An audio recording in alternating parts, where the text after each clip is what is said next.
Sudah temu?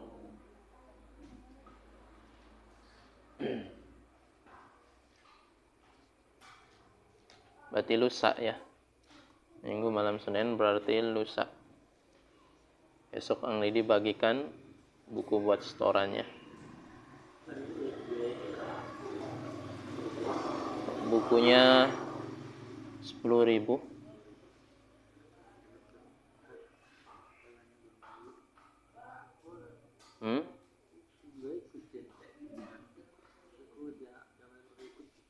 Nah, jangan dipaksain, enggak apa-apa.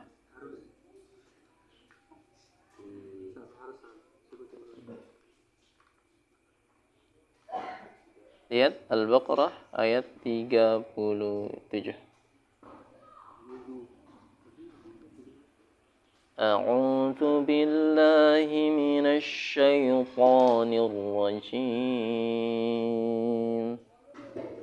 Fatalaqqa Adamu min rabbih kalimatin fataba alaihi innahu huwat tawwabur rahim.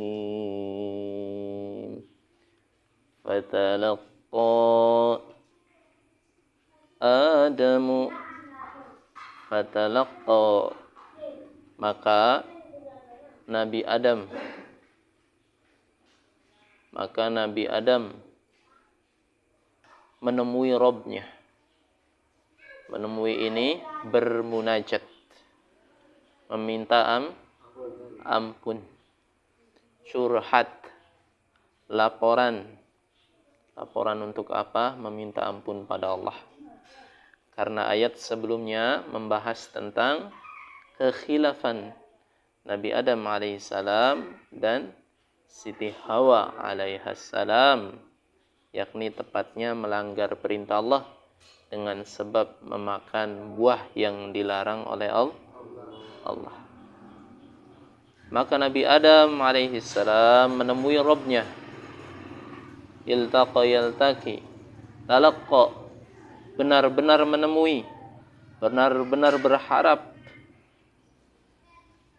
sehingga tatkala Nabi Adam berharap, Allah kabulkan harapannya. Berharap apa? Berharap minta diampuni oleh Allah. Fatalaqqa Adamu min rabbih, pada Rabb-nya yakni Allah. Kalimat, dengan sebuah kalimat. Apa kalimatnya Nabi Adam alaihissalam tatkala minta ampun pada Allah? Dalam surat Al-A'raf, Rabbana dzalamna anfusana wa illam taghfir lana wa tarhamna lanakunanna minal khasirin. Ya. Jadi Nabi Adam alaihissalam minta ampun pada Allah dengan doa yang masyhur yang mungkin kita hafal. Rabbana ya Rabb dzalamna, kami telah berbuat zalim. Kenapa Nabi Adam menggunakan kata na? Karena sekaligus meminta ampun untuk istrinya, Siti Hawa alaihissalam. Anfusana, diri kami. Wa illam taghfir lana, jika engkau tidak mengampuni kami. Wa illam taghfir lana wa tarhamna, dan engkau tidak memberikan rahimmu terhadap kami, lanakunanna, niscaya kami akan benar-benar menjadi orang yang merugi. Maka itu salah satu doa taubat yang kalau kita berbuat kekhilafan, bacakan itu, minta ampun pada Allah. Kita ingat suatu dosa, maka baca doa tersebut. Di masa lalu mungkin kita pernah bodoh, pernah melakukan kekhilafan, kesalahan, dosa kecil atau besar, kemudian ingat tatkala kita lagi duduk, bacakan itu. Itu salah satu sunnah yang mana awal pertama kali diamalkan oleh Nabi Adam alaihissalam. Atau minimal istighfar. Astagfirullahaladzim. Seorang penghafal Quran mesti banyak istighfar tatkala dia tidak melantunkan ayat di lisannya. Kan tidak mungkin ya seorang penghafal Quran setiap saat baca Al-Quran, itu nggak mungkin. Ada waktu-waktunya dan ada capeknya. Untuk mengganti tilawahnya, yakni dengan istighfar. Itu metodenya yang Didi ya. Mungkin metode para hafiz yang lain beda-beda. Tapi metodenya yang Didi seperti itu. Tatkala lagi capek, lisannya nggak melafalkan atau nggak murojaah, ya, lagi di jalan, lagi nyetir motor, itu istighfar. Karena dengan istighfar itu hati kembali lagi kepada Allah. Ya.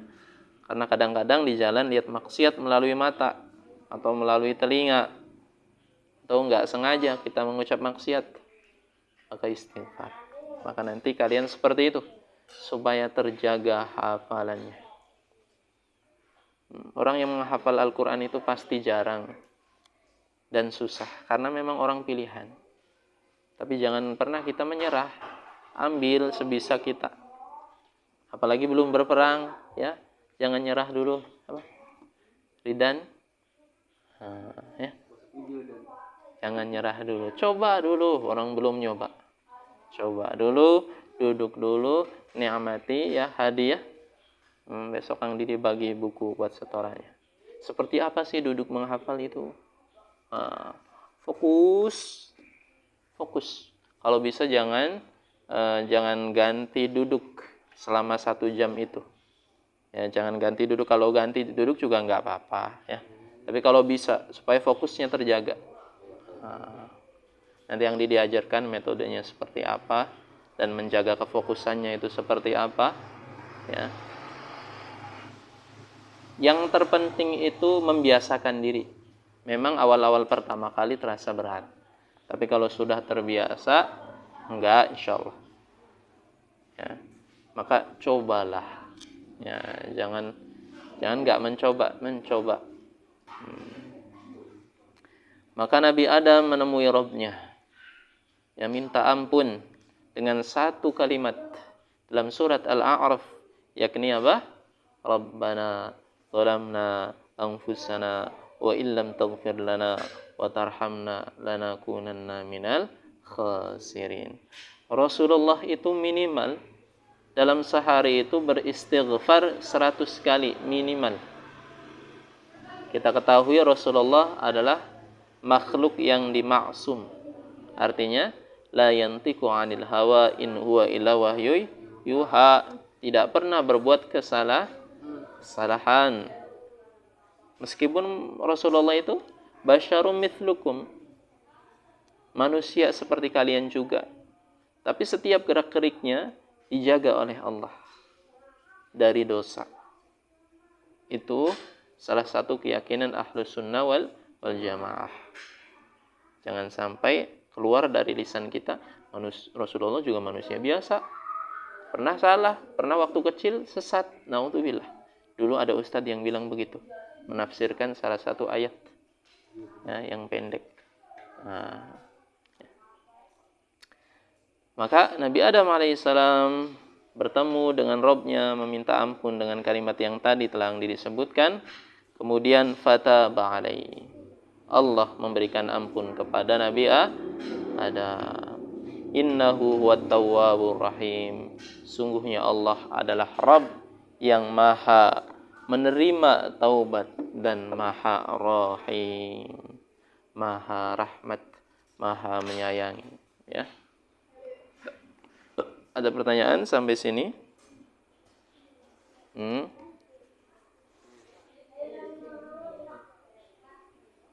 orang itu yang rendahin neraka banget itu, kayak nggak ada apa-apanya. Itu kalau neraka paling kecil itu gimana? Nabi Idris alaihissalam suatu ketika pernah meminta izin kepada Allah untuk berjalan-jalan di neraka dan surga. Maka diizinkan oleh Allah Nabi Idris. Kemudian Nabi Idris lewat ke neraka dan ingin merasakan siksa neraka yang paling ringan ditunjukkan oleh Allah. Ya. Siksa neraka yang paling ringan itu dipakaikan sandal yang terbuat dari api. Ya, belum juga menempel ke sandal tersebut, maka ubun-ubunnya sudah mendidih.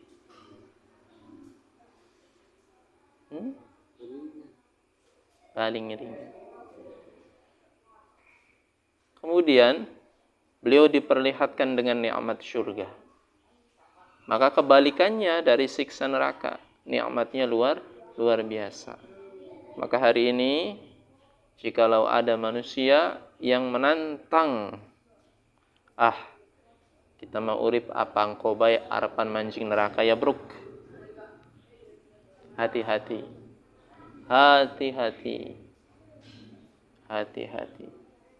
Ya. Na'udzubillah. Jangan sampai kita berkata demikian. Itu artinya hatinya sudah iqfal. Iqfal itu apa? Iqfal itu di atas dari toba'. Toba' itu ada lagi di bawahnya ron. Ini salah satu tingkatan hati seorang manusia telah ditutup oleh Allah. Kalau dalam surat Al-Baqarah yang pernah kita bahas di atasnya itu, orang munafik itu hatinya apa? Dikunci. Khatamallahu ala qulubihim. Dikunci. Tapi dalam surat Al-Baqarah itu pengunciannya itu stratanya ya itu dalam kata-kata toba. Jadi belum penguncian yang paling rapat. Itu hatinya orang munafik. Jadi masih ada kemungkinan untuk bertaubat. Jadi pengunciannya itu belum terlalu rapat. Ada kemungkinan satu titik yang mana titik tersebut hidayah bisa masuk meskipun amat sulit. Karena tingkatannya masih taubat. Ada tingkatan yang paling atas namanya iqfal. Ini di atas daripada taubat. Maka ini tidak ada sedikit pun lubang yang mana hidayah dapat masuk ke dalam dirinya. Di antara orang-orang yang hatinya telah dikunci rapat atau mendapatkan gelar iqfal adalah mereka yang menantang azab Allah. Jadi amat mustahil untuk mendapatkan hidayah. Hati-hati.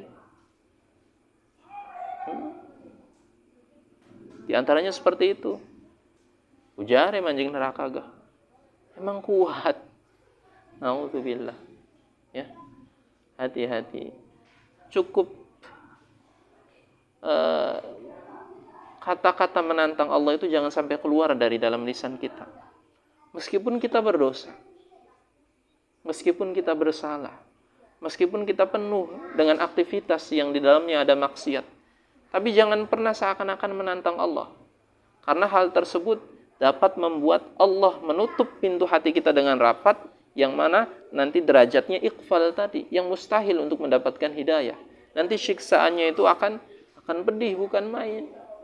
Berapa kali Allah ulang dalam Al-Quran, walahum adzabun adzim, walahum adzabun alim, innallaha syadidul iqab, innallaha syadidul adzab. Subhanallah. Amat pedih ya. Jadi hindari kata-kata yang seakan menantang Allah Subhanahu wa taala. Kesel boleh sama Allah. Manusiawi. Kadang-kadang seorang hamba Allah ini sudah berusaha, berikhtiar ya, banyak ibadah. Ya Allah, kok hidup saya begini saja. Tapi jangan sampai keluar dari lisan. Ya, cukup dalam hati, dan kesalnya itu ujung-ujungnya minta ampun pada Allah dan minta harapan. Ya Allah, ya. Maka kata Ang Didi, jangan tinggalkan istighfar lah, itu saja. Ya. Ada lagi pertanyaan?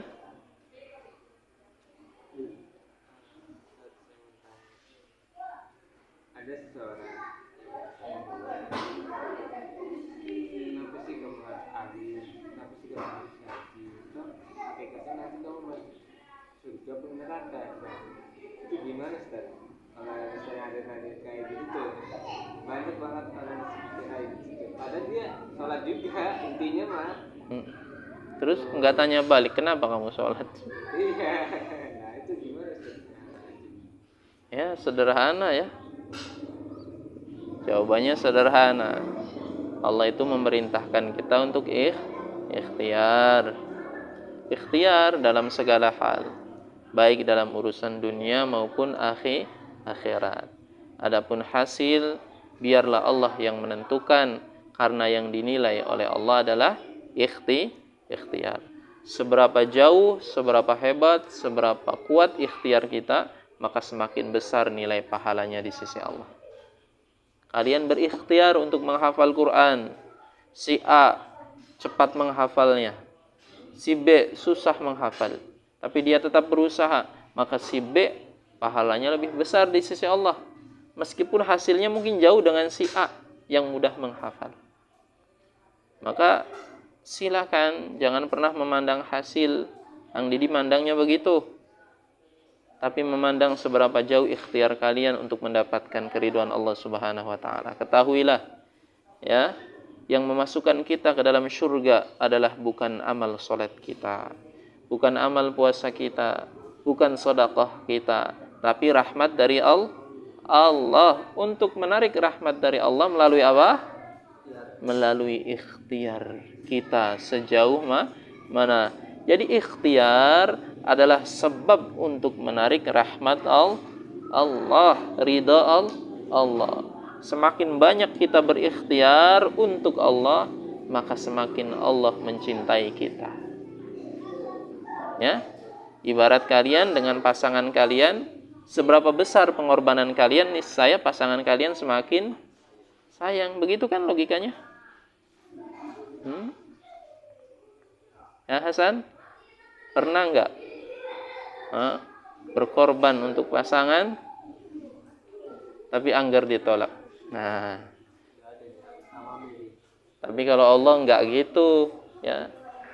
Allah itu kalau pengorbanan kita semakin besar, innallaha la yanzuru ila suwarikum, enggak lihat wajah kalian, tampang kalian, ya.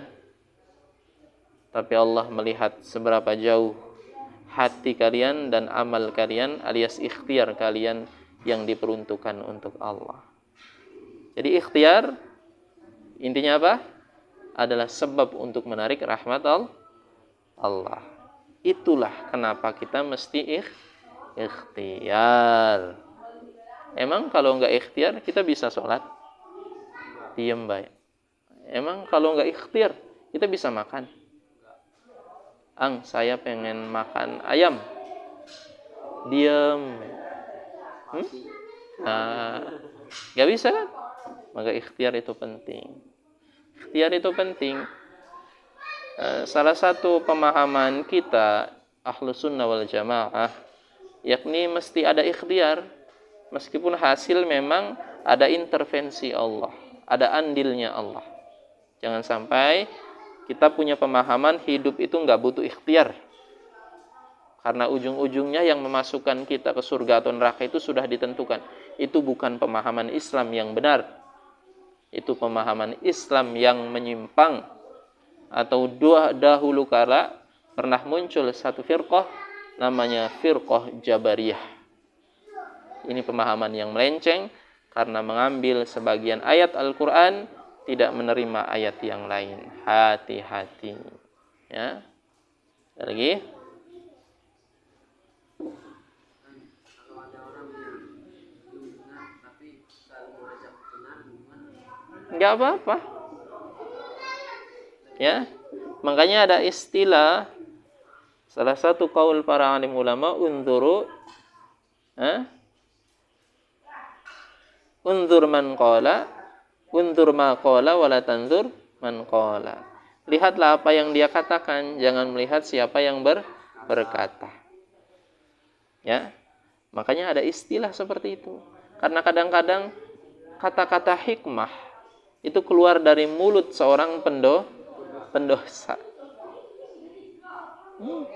Karena mungkin seorang pendosa itu pernah berbuat satu kebaikan, makanya dalam lisannya keluar kebaikan.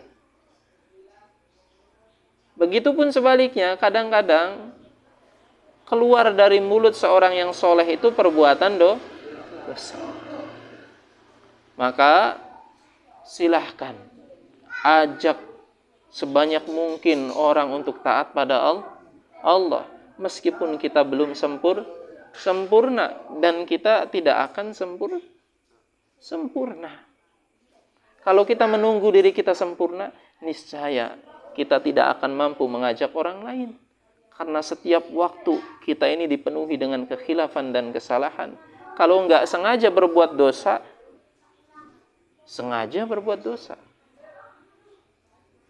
ya, maka bahkan salah satu sebab kita taat pada Allah itu karena mengajak. Logikanya gini, Hadi ngajak anak-anak kecil untuk sholat. Kalau Hadinya nggak sholat, malu nggak? Akhirnya karena sebab malu dia awalnya seperti itu, boleh nggak? Boleh. Awalnya seperti itu boleh. Ya, itu bagian daripada dakwah. Maka silakan seperti itu.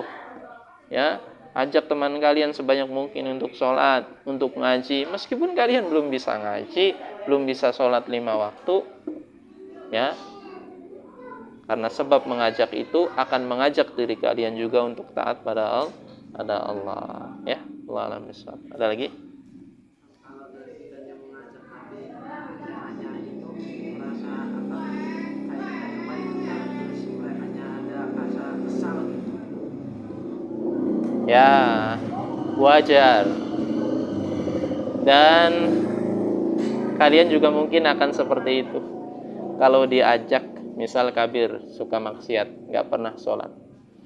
Tiba-tiba Kabir bertemu dengan Hadi.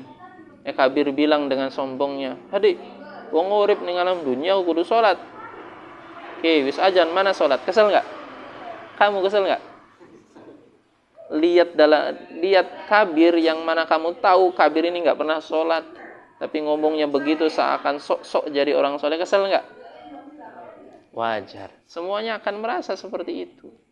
Ya, makanya ya, supaya ajakan kita ini dihormati dan dihargai oleh orang lain, maka tentunya dibarengi atau diiringi dengan kita taat pada Allah.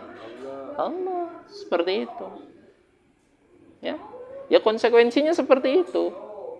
Orang yang nggak taat pada Allah, orang yang penuh dengan maksiat, tiba-tiba ngajak taat pada Allah, sedangkan dirinya nggak mau taat pada Allah, konsekuensi kehidupan sosialnya pasti diejek. Ngapain lu ngajak-ngajak, lu aja nggak pernah sholat. Makanya kalau nggak mau seperti itu, ya, ajakan kita mau dihargai. Tadi dalam surat As-Saff apa? Ya ayyuhalladzina amanu lima taqulu ma la taf'alun. Kabura maqtan 'indallahi an taqulu ma la taf'alun. Wahai orang-orang yang beriman, jangan pernah engkau mengatakan apa yang kau tidak lakukan. Jadi memang ada sanksinya tersendiri.